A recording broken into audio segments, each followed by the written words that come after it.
নির্বাচন সামনে রেখে আসন সমঝোতা নিয়ে শরিকদের সঙ্গে এর মধ্যে শেষ হয়েছে বিএনপির আনুষ্ঠানিক আলোচনা।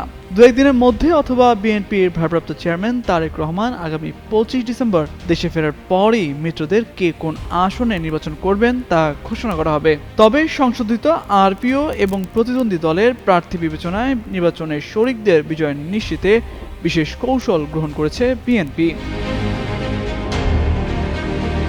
এর অংশ হিসেবেই ফ্যাসিবাদ বিরোধী যুগপৎ আন্দোলনের অনিবন্ধিত মিত্র দল ও জোটের শীর্ষ নেতা যাদের বিএনপি মনোনয়ন দেওয়ার সিদ্ধান্ত নিয়েছে তাদের দলে যোগদান করিয়ে ধানের শীষ নিশ্চিত করা হচ্ছে। সে অনুযায়ী এরই মধ্যে যুগপৎ আন্দোলনের শরিকদের মধ্যে অন্তত দুটি দল বিএনপিতে যোগদান করে নিজেদের মনোনয়ন নিশ্চিত করেছে। এর মধ্যে গত ৮ ডিসেম্বর নিজ দল বাংলাদেশ এলডিপি বিলুপ্ত করে বিএনপিতে যোগদান করেন শাহাদাত হোসেন সেলিম। তাকে লক্ষ্মীপুর ১ আসনে ধানের শীষের মনোনয়ন নিশ্চিত করেছে বিএনপি।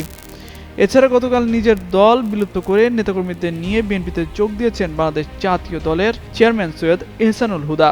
আসন্ন নির্বাচনে কিশোরগঞ্জ ৫ আসনে ধানের শীষ প্রতীক নিয়ে নির্বাচনে অংশ নেবেন তিনি।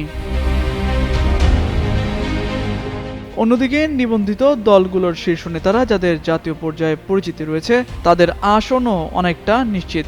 আসন সমঝোতা নিয়ে বিএনপি মহাসচিব মির্জা ফখরুল ইসলাম আলমগীর গণমাধ্যমকে বলেন, আসন্ন নির্বাচনে আসন সমঝোতা নিয়ে শরিকদের সঙ্গে এরই মধ্যে আলোচনা হয়েছে।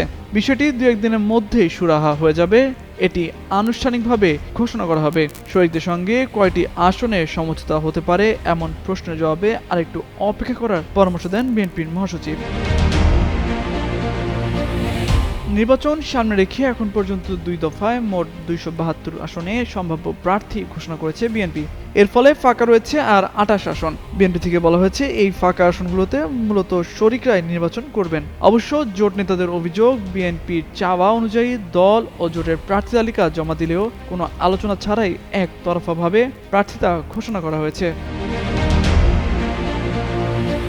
এছাড়া নিবন্ধিত লিবারেল ডেমোক্রেটিক পার্টি এলডিপিকে চট্টগ্রাম ১৪ ও Cumilla ৭, BJP chairman barrister Andalib Rahman পার্থকে ঢাকা ১৭ এবং এনডিএম এর চেয়ারম্যান ববি হাজ্জাজকে ঢাকা ১৩ আসনে সমর্থন জানাতে পারে বিএনপি।